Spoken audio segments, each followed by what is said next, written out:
काफी गहमा गहमी का माहौल रहेगा। प्रदेश में एक बार फिर से प्रवर्तन निदेशालय ने दस्तक दी है। जैसे ही ईडी आती है, कांग्रेस की धड़कनें बढ़ जाती हैं। जयपुर से बड़ी खबर सामने आ रही है। ईडी सचिवालय पहुंची और महेश जोशी के साथ ही सुबोध अग्रवाल के कक्ष में पहुंचने की सूचना इस वक्त मिल रही है। एक बार फिर से ईडी की एंट्री, और ईडी की एंट्री के बाद कांग्रेस की धड़कनें तेज। कांग्रेस की कार्यकर्ता और कार्यकर्ताओं से ज्यादा कांग्रेस के वरिष्ठ पदों पर बैठे लोगों की धड़कनें तेज। महेश जोशी और सुबोध अग्रवाल के कक्ष में पहुंचने की सूचना है।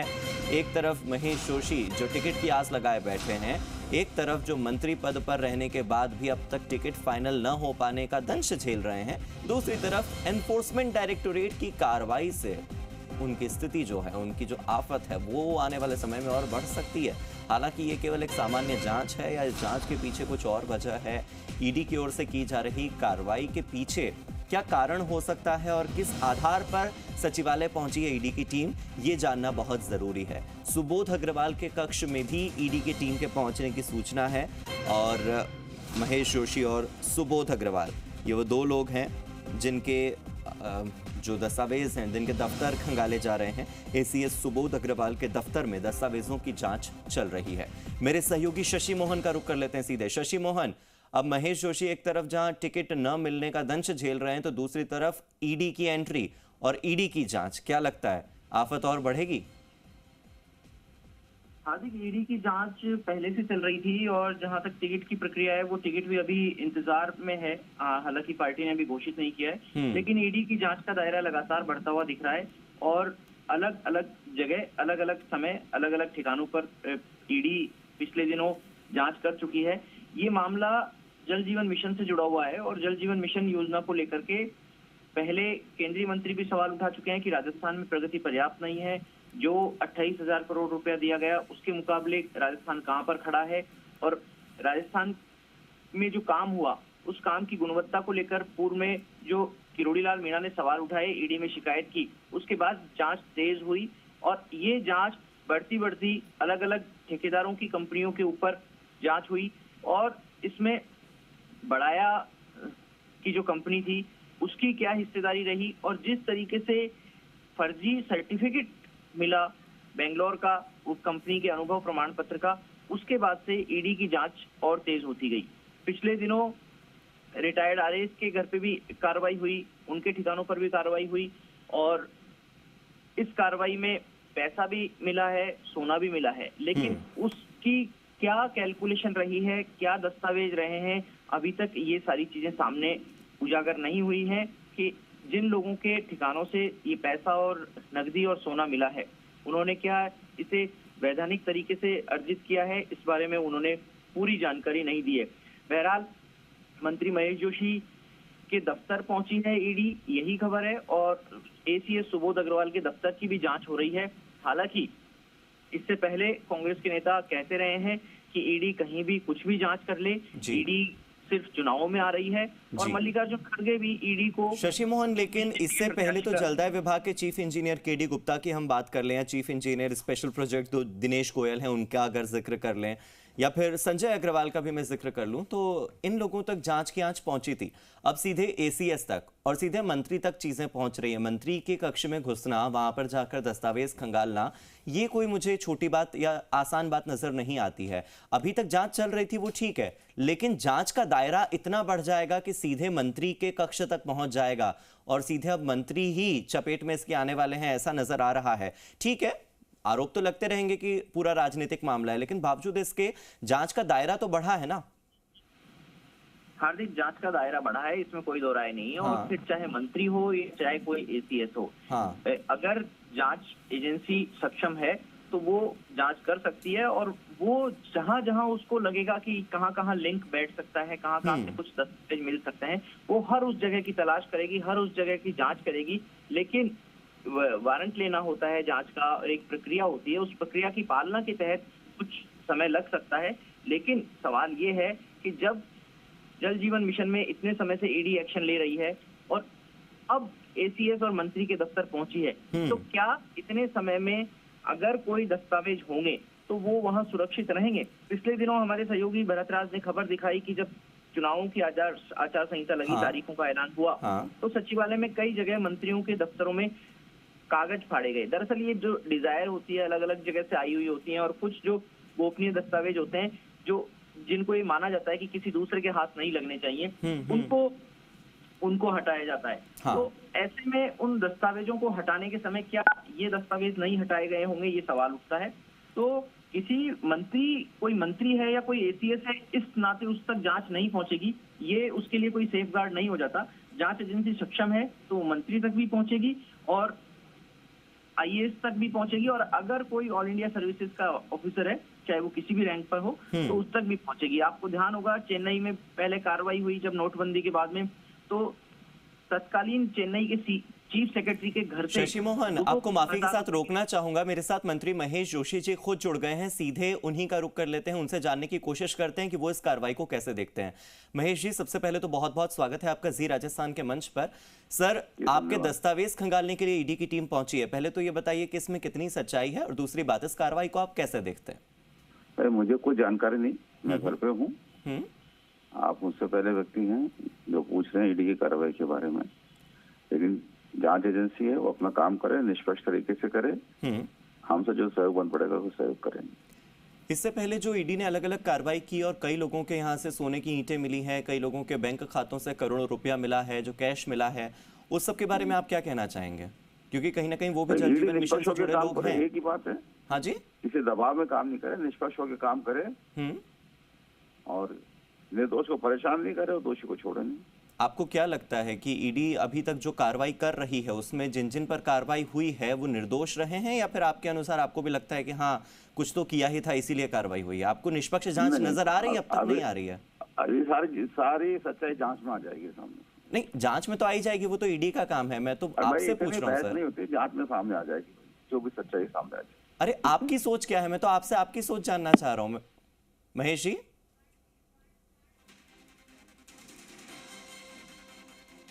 तो मेरे सहयोगी शशि मोहन मेरे साथ लगातार जुड़े हुए हैं। शशि मोहन, इस वक्त महेश जोशी से हमने बात करने की कोशिश की, उनसे इस कार्रवाई पर उनकी सोच जानने की कोशिश की थी, लेकिन उन्होंने कहा कि जांच में सब सामने आ जाएगा, और अचानक से उन्होंने आगे किसी सवाल का जवाब देने से मना कर दिया। शशि मोहन, देखिए, कई बार ऐसे मामलों में मंत्री हो या कोई भी व्यक्ति जो इस जांच के दायरे में होते हैं या किसी मामले से सीधे तौर पर संबंधित होते हैं, सार्वजनिक मंच पर ज्यादा बोलने से इसलिए भी बचते हैं कि पता नहीं कब क्या तथ्य गलत हो जाए, उनके जुबान से कोई गलत तथ्य निकल जाए और वो रिकॉर्ड पे आ जाए।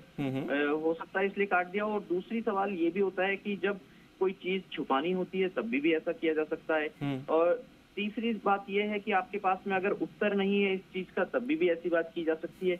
लेकिन अभी ऐसा जो मैंने बातचीत सुनी उससे लगा कि मंत्री थोड़े से विचलित तो हैं और बहुत ज्यादा बातचीत करने के इच्छुक भी नहीं दिखे।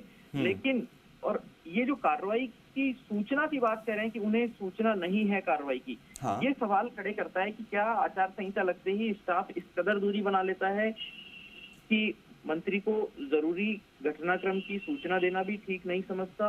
और या तो मंत्री जी इसमें गलत बात कह रहे हैं, असत्य बोल रहे हैं, या फिर वो इस पूरे मामले से अगर अनभिज्ञ हैं, तो ये कि मंत्री को आचार संहिता लगते ही विभाग ने और साथ में स्टाफ ने जानकारी सूचना देना बंद कर दिया है। लेकिन देखिए, सवाल ये है कि जेजेएम के तहत काम हुआ, बड़ा काम हुआ। अब इस काम में जिन फर्म्स के टेंडर लगे हैं उन फर्म्स के सर्टिफिकेट की भी बात है। अगर सर्टिफिकेट फर्जी है तो वो किस तरीके से उसको जांच की गई सर्टिफिकेट की, उस सर्टिफिकेट को किसने अलाउ किया कि ये एक्सपीरियंस सर्टिफिकेट जो ठीक था। जैसे पिछले दिनों आपको ध्यान होगा सहयोगी आशीष चौहान जब बता रहे थे कि 20 करोड़ के जो टेंडर निरस्त हुए थे उसमें इरकॉन कंपनी का सर्टिफिकेट फर्जी मिला था, श्याम ट्यूबवेल जो है उसके टेंडर निरस्त हुए थे, और अलग अलग जगह इनके टेंडर निरस्त हुए, और इसकी जांच भी विभागीय अधिकारियों से, इंजीनियर से कराई गई। लेकिन जो इंजीनियर्स जांच कर रहे थे उनसे जब भी बात पर सवाल होता था तो वे थोड़ा बेचैन हो जाते थे। उनको लगता था कि क्या जानकारी बाहर जाए और क्या जानकारी बाहर नहीं जाए। इस चीज को लेकर के पशुपेश में होते थे और कई बार झुंझलाहट में वो ऐसी बातें बता जाते थे जो हो सकता है जांच एजेंसी के लिए बहुत बड़ा क्लू हो और फिर वो परेशान भी हुए। लेकिन अगर जांच एजेंसी अपना काम और तेज बढ़ाएगी तो इस पूरे मामले में जल्द साफ हो पाएगा कि क्या गलत है और क्या नहीं है। बहरहाल कांग्रेस भी यही कह रही है कि जो जांच हो वो नियमानुसार हो और निष्पक्ष हो, लेकिन क्या वाकई में ईडी दबाव में काम कर रही है दरअसल, और क्या ईडी का काम निष्पक्ष है? लेकिन शशि मोहन, इससे पहले तो लगातार सूत्रों के हवाले से ये जानकारियां भी मिल रही थी कि अभी तो जलदाय मंत्री महेश जोशी को इस प्रकरण में नहीं घसीटा जाएगा, उनसे इस बारे में ज्यादा पूछताछ इसलिए नहीं होगी क्योंकि जितने सबूत मिले हैं, जितनी खबरें हमने दिखाई हैं, उस आधार पर प्रॉपर्टी कारोबारी की बात करें, लाइजनर की बात करें, या ज्यादा से ज्यादा अगर मैं ब्यूरोक्रेट लेवल पर भी चले जाऊं तो वो इसकी चपेट में जरूर आए हैं, उनसे जुड़े हुए दस्तावेज मिले हैं, दलालों से जुड़े हुए दस्तावेज मिले हैं। लेकिन अभी तक मंत्री का इसमें क्या रोल रहा है, इस पर कुछ क्लैरिटी नहीं आई है। इसलिए संभावना तो यही थी कि महेश जोशी को इस विषय को लेकर शायद टच नहीं किया जाएगा। देखिए, एजेंसी अपने तरीके से काम करती है, कहां पर दस्तावेज हो सकते हैं और कहां पर दस्तावेज नहीं हो सकते हैं, इस संभावना के ऊपर काम किया जाता है। ट्रैकिंग की जाती है, उस पूरे केस की स्टडी की जाती है, कौन कौन उस पूरे मामले से जुड़ा हुआ है। हालांकि आधिकारिक रूप से मंत्री के दस्तखत नहीं होते हैं टेंडर जैसे कामों पे, लेकिन क्या किसी तरीके का दबाव रहा, सिर्फ इसी चीज की जांच हो सकती है, और क्या उस दफ्तर से कोई दस्तावेज मिल सकता है। ये बात सही है कि वो मंत्री का कार्यालय है, और लेकिन पत्रावलियां वहां भी जाती हैं, और इसलिए क्या कोई पत्रावली, कोई नोटशीट वहां पर छूट गई है, इसकी जांच हो सकती है। और सरकार का मतलब है प्रशासनिक अधिकारी और प्रशासनिक विभाग का मुखिया। अगर प्रशासनिक विभाग के मुखिया के यहाँ तक जांच एजेंसी पहुंची है तो उस मामले के बाद में मंत्री के दफ्तर तक भी कई बार पहुंच सकती है। लेकिन जो मंत्री महेश जोशी ने कहा कि जांच निष्पक्ष होनी चाहिए और जांच में सब निकल करके आ जाएगा, वो एक महत्वपूर्ण तथ्य है। और क्या मंत्री इससे कॉन्फिडेंस दिखा रहे हैं अपना, सवाल ये है। और क्या ये कॉन्फिडेंस सही है या आधारहीन है या मजबूत आधार वाला है? शशि मोहन, जितनी बात अभी हमने की है, हालांकि बहुत बात करना उसे नहीं कहेंगे, बहुत ही मतलब कह सकते हैं कि कुछ सेकंड्स के लिए हमने बातचीत की जिसमें यह समझ आया कि वो झेप रहे थे। 3 कारण आप बता चुके हैं। हो सकता है कि कुछ गलत ना निकल जाए मुंह से, इसलिए भी नहीं बोलते हैं ऑन रिकॉर्ड, या ये भी हो सकता है कि उनके पास जवाब ना हो, या ये भी हो सकता है कि वो जवाब देना न चाह रहे हों। बावजूद इसके कुल मिलाकर कॉन्फिडेंस तो उनकी बातों में नजर नहीं आ रहा था। वो बस इस बात से बचना चाह रहे थे कि उन पर कार्रवाई हो रही है, और वो इस बात से भी बचना चाह रहे थे कि जिन जिन पर कार्रवाई हुई है उनसे उनका कोई लेना देना है। इस वक्त तस्वीरें सचिवालय की सीधे हमारी स्क्रीन पर दिखाई जा रही हैं। जी राजस्थान इन तस्वीरों को सबसे पहले दिखा रहा है। 2 तस्वीरें आपकी टीवी स्क्रीन पर हैं। आप देखिए, एक तस्वीर में आपको ईडी की टीम की गाड़ी नजर आ रही होगी। ये जो सफेद गाड़ियां आपको लाइन से खड़ी हुई नजर आ रही हैं सचिवालय के बाहर, इन्हीं गाड़ियों में बैठकर प्रवर्तन निदेशालय के अधिकारी सचिवालय पहुंचे हैं। और इसके अलावा जो दूसरी तस्वीर आपकी टीवी स्क्रीन पर इस वक्त दिखाई दे रही है, उस तस्वीर में आप बंद दरवाजों को देख सकते हैं, एसीएस सुबोध अग्रवाल के ऑफिस और इसी के साथ महेश जोशी के कैबिन को देख सकते हैं, जहां इस वक्त दरवाजों को बंद कर दिया गया है। और इन दरवाजों के बाहर आपको पुलिस के कुछ जवान नजर आ रहे होंगे जो कि अभी वहां पर सुरक्षा को बढ़ाए हुए हैं। किसी का आना या किसी का वहां से जाना इस वक्त संभव नहीं है। मेरे सहयोगी शशि मोहन लगातार जुड़े हुए हैं और इस विषय पर विस्तार से उनसे हम बातचीत कर रहे हैं। शशि मोहन, इससे पहले अगर हम नामों का जिक्र करें तो रिटायर्ड अधिकारी जो हैं अमिताभ कौशिक, उनके घर पर भी ईडी को बहुत सारी चीजें मिली थी, या फिर और भी कुछ दूसरे नामों का जिक्र करें तो संजय बड़ाया के घर से भी कुछ दस्तावेज मिले थे, कल्याण सिंह कविया के घर से भी जमीनों से जुड़े हुए कुछ दस्तावेज मिले थे। अगर इसमें कड़ियां इतनी ज्यादा जुड़ चुकी हैं कि आम जनता के लिए समझना मुश्किल हो जाता है कि आखिर जल जीवन मिशन में हुआ क्या, आप थोड़ी आसान भाषा में और सरल शब्दों में समझा सकते हैं कि आखिर ये शुरू कहां से होता है और फिर कड़ी दर कड़ी ये लोग कैसे जुड़ते जा रहे हैं और मंत्री तक ये मामला कैसे पहुंचा है? थोड़ा सा दर्शकों के लिहाज से समझाइएगा प्लीज। हार्दिक, दरअसल जल जीवन मिशन में पूरे प्रदेश में ग्रामीण क्षेत्रों में भी हर घर नल पहुंचाने की योजना है जी। और इस योजना के तहत ग्रामीण क्षेत्रों में भी पाइपलाइन बिछनी है। उस पाइपलाइन बिछाने के लिए अलग अलग फर्म से टेंडर मांगे गए, ठीक है। और टेंडर मांगने के साथ में आप देखिए कि काम भी शुरू हुआ, लेकिन ये काम ग्रामीण क्षेत्रों में पेयजल पहुंचाने का था, लाइन बिछाने का था। हाँ। तो ये काम बहुत बड़े दायरे का था। हाँ। आपको ध्यान है कि एक विधानसभा क्षेत्र में अगर चक्कर लगाया जाए तो वो विधानसभा क्षेत्र ही 190 किलोमीटर से ज्यादा का चक्कर कई बार हो जाता है। बिल्कुल। और एक तरफा चक्कर देखें तो वो भी कई बार 100 किलोमीटर तक की दूरियां हो जाती है। हाँ। तो ऐसी स्थिति में जब गाँव में पानी पहुंचाना होता है तो ज्यादा दूरियां तय करनी पड़ती है। ज्यादा दूरियां तय करनी है तो ज्यादा लाइन डलेगी तो उसका टेंडर बड़ा होगा और टेंडर में सारा खेल होता है। देखिए, विकास कार्य होंगे उसमें कोई दो राय नहीं है, विकास कार्य जरूरी है उसमें कोई दो राय नहीं है, लेकिन कई बार ये विकास कार्य कई बार रेवेन्यू और जो पब्लिक मनी होती है, सरकारी खजाने का पैसा होता है, उसके लीकेज का जरिया बन जाती है। हाँ। तो उस लीकेज को रोकने के लिए एजेंसियां बनी हुई है। अब वो लीकेज किस तरीके से होता है, कई बार जब फर्म उस पर्याप्त अनुभव नहीं रखती है जितना अनुभव तय किया गया है और उससे इतर जाकर के किसी फर्म को ठेका दे दिया जाता है, तो वो जांच के दायरे में आ जाता है कि ये फर्म किसकी है, वो पैसा किसके पास गया, वो जो काम हुआ क्या वो फर्म उस काम को करने की काबिलियत रखती थी या नहीं रखती थी। नियम में कहीं भी एक भी अगर खामी है तो वो खामी इस सिस्टम को तोड़ती हुई दिखती है कि कैसे जो लीकेज रोकने के लिए सिस्टम बनाया था। तो शशि मोहन, आपकी बात को मैं थोड़ा सा डिकोड कर लेता हूं। डिकोड इस तरह से कि यानी कि जिन कंपनियों को नियम के अनुसार टेंडर नहीं मिला, यानी जो एलिजिबल नहीं थी, जो योग्य नहीं थी, उन्हें टेंडर दे दिया गया, ये कह करके कि ठीक है आप थोड़ा पैसा दे दीजिए, और वो पैसों का लीकेज जो है वो कहीं ना कहीं भ्रष्टाचार की जड़ बनता है। आप मुझे उन फर्म्स के बारे में बता सकते हैं जिन फर्म्स का जिक्र आप कर रहे हैं, किन किन पर अब तक आरोप लगा और उनसे जुड़े हुए किन किन लोगों के यहाँ पर जांच हुई?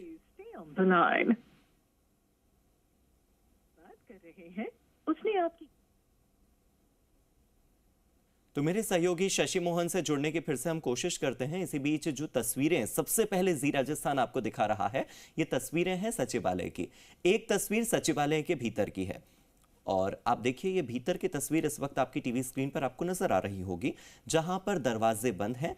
एसीएस सुबोध अग्रवाल और इसके अलावा डॉक्टर महेश जोशी का ये कैबिन है जिसके बाहर इस वक्त गेट बंद कर दिए गए हैं। फिलहाल इस गेट के भीतर प्रवर्तन निदेशालय के अधिकारी मौजूद हैं, उनकी टीम मौजूद है और ये टीम जिन गाड़ियों से पहुंची है वो गाड़ियां इस वक्त सचिवालय के बाहर नजर आई और जैसे ही इन गाड़ियों को देखा गया, इस हलचल को देखा गया तो ये खबर सामने आई। आप देखिए जल जीवन मिशन घोटाले से जुड़ी हुई ये खबर है। जल जीवन मिशन घोटाले में अब मंत्री पर ईडी की जांच का शिकंजा पहुंच चुका है। आपको इससे पहले बता दें कि जल जीवन मिशन में करोड़ों के फर्जीवाड़े को लेकर प्रवर्तन निदेशालय की टीम ने बहुत दिनों तक जयपुर में जांच की थी। अलग अलग राज्यों में ईडी की टीमें देर रात तक पहुंची थी। जयपुर में हमने बहुत सारी हलचल देखी थी। संजय बड़ाया जो प्रॉपर्टी कारोबारी हैं, कल्याण सिंह कविया के घर पर दस्तावेज मिले, सोने की ईंटें मिली और फिर एसीएस जलदाय विभाग के सुबोध अग्रवाल की ओर इशारा कर रही थी सारी चीजें कि कहीं ना कहीं उनका इन्वॉल्वमेंट इसमें हो सकता है। मेरे सहयोगी शशि मोहन लगातार जुड़े हुए हैं। शशि मोहन हमें बता रहे थे कि कैसे जल जीवन मिशन में टेंडर देने में नियमों की अनदेखी होती है और उन फर्म्स को टेंडर दे दिया जाता है जिन फर्म्स को योग्यता ही नहीं मिली होती, जिन फर्म्स के पास अनुभव ही नहीं होता।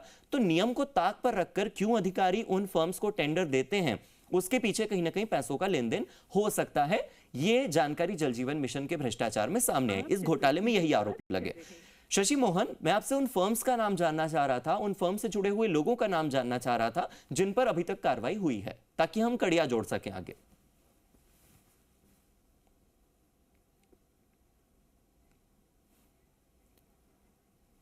तो आप देखिए मेरे सहयोगी मेरे साथ लगातार जुड़े हुए हैं और महेश जोशी सुबोध अग्रवाल के कक्ष के बाहर इस वक्त ईडी की टीम के पहुंचने की सूचना मिली और इसीलिए क्योंकि जलदाय विभाग के एसीएस सुबोध अग्रवाल जो कि सीनियर आईएएस ऑफिसर हैं, उनकी ओर सारी चीजें इशारा कर रही थी। इससे पहले जितने भी प्रॉपर्टी कारोबारियों के यहां पर ईडी की टीम रही, लगातार कई दिनों तक ईडी की टीम ने जयपुर में छापेमारी की, दलालों से लेकर जो प्रॉपर्टी कारोबारी हैं उन तक और वहां से लेकर अधिकारियों तक बहुत सारे अभी पन्ने खुलने बाकी हैं।